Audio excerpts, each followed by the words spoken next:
and welcome back to my sewing room. If you're new, my name's Diane and I like to share with you the stories of the quilts that I make.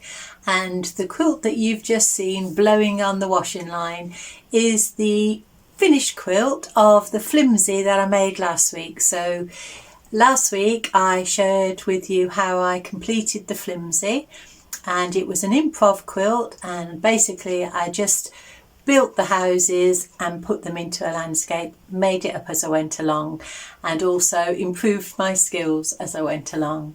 And when I'd finished it, I wasn't quite sure how to quilt it, because putting quilts together, playing with fabric, piecing, that's my love. I like to design all of my own quilts, and I'm not really a lover of the actual quilting process, putting the 3 layers together.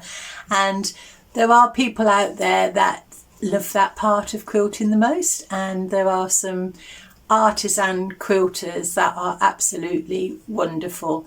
I watch Tammy Ernest, her programme each week, and some of the quilting that she does is absolutely beautiful.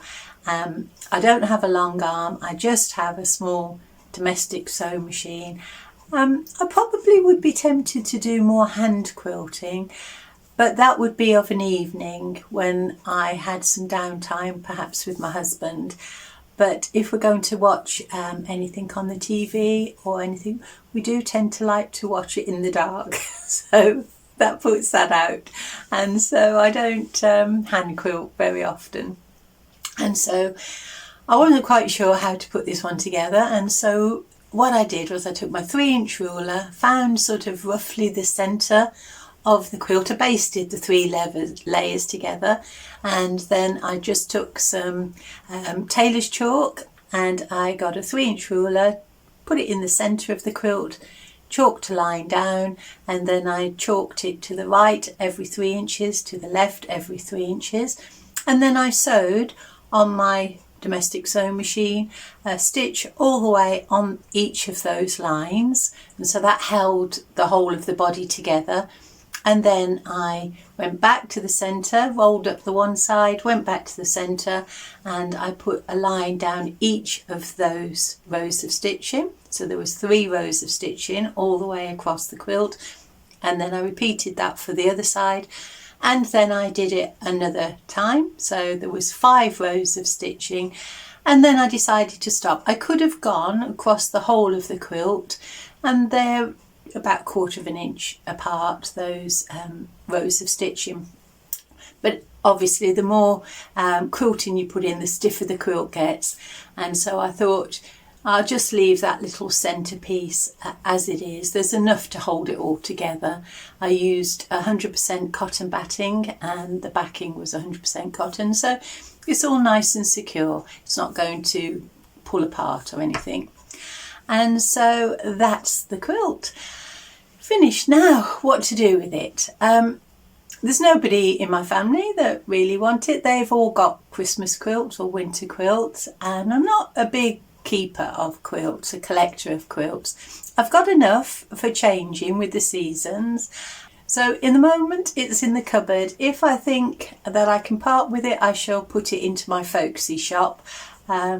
But for me, once I've made the quilt, it's finished. I don't need to keep it. So yeah, so that's that one finished. I did say that I would share with you the feedback that I got from the judges of the quilt that I entered into our local quilt show. It's a very large quilt show. It makes it sound quite provincial, but it's not. It's huge. It's the largest quilt show in Europe, and it's the Festival of Quilts. And I'd never entered a competition before, a quilt show or anything, and it was somebody that watched my channel that suggested that I put a quilt in, or there's a sharing category as well. And so I just wondered what the experience would be like. I didn't really look into the criteria of things that the judges would look at. I sort of felt if I knew everything they were looking at in a quilt, then it sounds counterintuitive in a competition, isn't it? But if I knew everything they wanted, then I thought that I would make a quilt for them, sort of like, you know, sewing to test really. And I thought, I just want to make a quilt, and it was the sustainable category, and I used all salvage edges on the front, nothing else, and then the back were small pieces of batting that I put together, and then odd scraps of fabric. Everything was reused from my house or scraps from my sewing room. And they were quite complimentary, the judges. I'm not exactly sure how the judging panel works. I think there are 2 judges, well there were for mine on this part, and I should imagine that if you fell into the excellent category all the way along, then perhaps other judges would be pulled in to sort of decide who would win, you know, each section, each category. The category that I entered, sustainable, the prize winner for that year, it was absolutely outstanding. I did go to the show and she'd used, I think there was 2 people, I think someone quilted it and someone pieced it. I think that's how it was. Not absolutely sure, but I think so.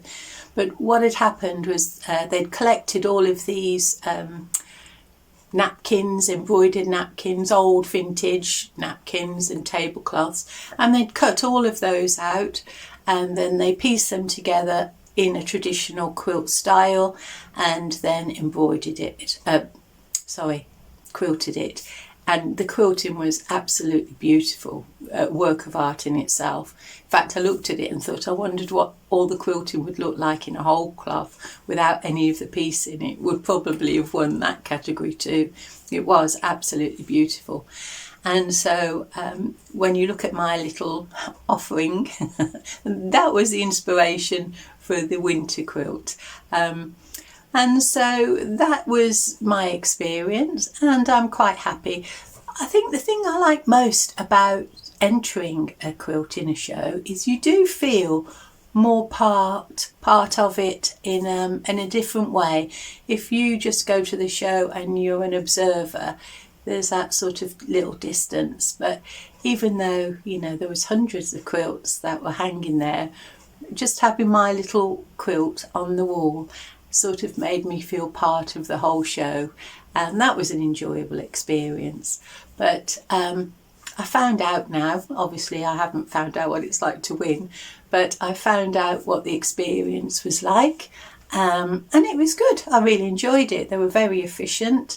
They had quilting angels that took your quilts in and showed you around the show and did all those sorts of things. But I don't think really I'm in a hurry to do it again. Not inspired, really. I don't think there's anything new that I make that would set the quilting world on fire. And so I'm just here to have fun. And so what else have I been doing related to quilting? Oh, I spent a day this week. It is related to quilting because I like to, when I'm quilting, I don't really want to be pulled away for cooking meals and things like that, and we do try to eat healthy, and so in the summer it's easier because it's salads and things you throw together. But this week I spent a day batch cooking, so I filled up the freezer with stews and chilies and curries, food that we like to eat. And so if I am, you know, really enjoying myself in the sewing room, then I don't have to be pulled away to start cooking a meal from scrap. I think that's the trouble, isn't it? It's easier to go and get a takeaway or something when you don't want to be disturbed. But so yeah, spent a day doing that. The garden, that had kept me away from quilting for a while, because I mentioned in a few weeks ago that we'd had some garden work done. We've had all the fencing replaced at the one end. That was falling down, and we had to have some conifers removed. They were put in by the previous owner and they were dying. They were about 40 years old, I think. So they'd sort of done their life, and so we had to have those chopped down. I'm still waiting for a man to come and mulch all the roots, and when that happens I shall plant that area up. I've bought all the plants. They're in a sort of a little nursery at the bottom of the garden, and they're all, I've potted them on, so they're growing nicely in their new pots and just eager to get into the ground before the weather really turns cold. And so that's happening on the 24th, I think, of November. He's coming. So I'll get them in, and lots of new bulbs. So we've built this pergola, or had this pergola built, and then my husband did some work on it, so that in the summer when it gets so hot we'll have some shade. So I've got lots of clematis and some jasmine that will go over the top and provide some shade for the summer. And I think that's it. I don't think there's anything else. This is the quilt I'm working on at the moment. I can't show you that because it's a gift for a Christmas present. It's a surprise, and I can't show you it close up because of the fabric that's being used, because the person that this is for will know more than they should if they see this video. I don't know if they watch the videos, but they might do. So that's the quilt I'm working on, and I'll show you that one after Christmas. So it won't take much longer to go. They're quite big blocks and quite repetitive. And actually it was quite a nice task to do after working on the village quilt, because I lived in this little room doing small amounts and sitting on my table and just looking back for hours, deciding where to go next and what sort of building and what feature in the landscape that I could pop in, a pond or a park or clock tower. So all of those things, I missed it really. So this is a good, they call it palette cleansers, don't they? So, you know, quite a simple block that's coming together. So I shall continue working on that, and then I'm working on the scrappy blocks. I've got some boxes here. I've got fabric on at the moment from there, but yeah, so I've got some boxes there with some scrappy projects in, and I do a few of those every now and again when the mood takes me, or when I will get some scrap fabric. So there'll be some of this, not the purple, that's too dark, but that sort of tealy green, beautiful colour. That could go in one of the quilts. And so I think that's it for this week. I hope that you're having fun in your sewing room.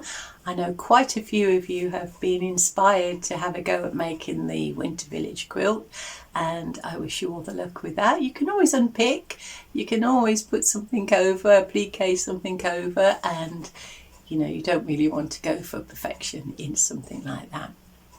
So if you're still with me, thank you very much for your company, and look after yourselves, and I'll see you again soon. Thanks for watching. Bye.